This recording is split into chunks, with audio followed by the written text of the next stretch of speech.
So, ayun na nga, pagkatapos kumain ang mga main characters, so, di ba, main characters yan. Dumiretso na kami agad doon sa lighthouse para magmuni muna kami at saka magkape. Kaso nga lang, purnada kasi naman walang available na car park. Kaya ayun, U-turn kami malala. Pero anyway, dito yung lighthouse banda.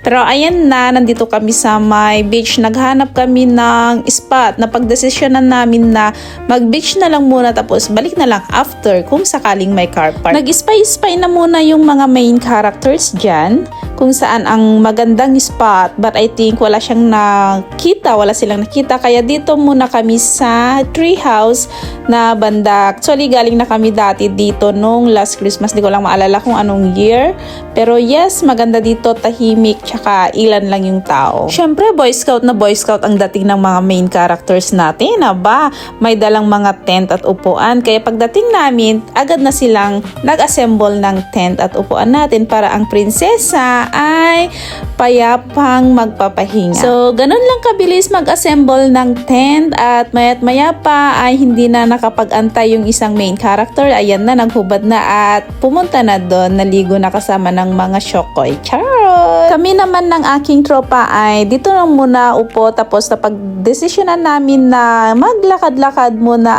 at ayun na para gumaan-gaan ang pakiramdam. Ayan, pa-emote-emote. Dito pala kami lang yung naka-tent kasi kami lang yung Asian.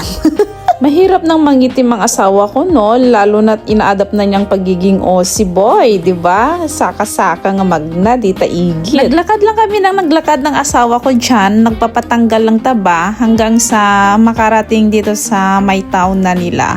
So, ayun nga, napagdesisyonan naming maghanap na lang ng pagkain. Wala din yung sinusunog naming fats. Ang maganda pa dito sa Australia ay accessible lahat. Kahit nasa beach ka, nandun, marami kang mabibilhan. May shower, may toilet na malinis. Hindi gaya sa, ayoko na palang mag-compare. Basta, maganda dito kapag mamasyal-masyal ka, accessible lahat. Tapos, aside from malinis yung beach, walang as in kalat, as in malinis na malinis.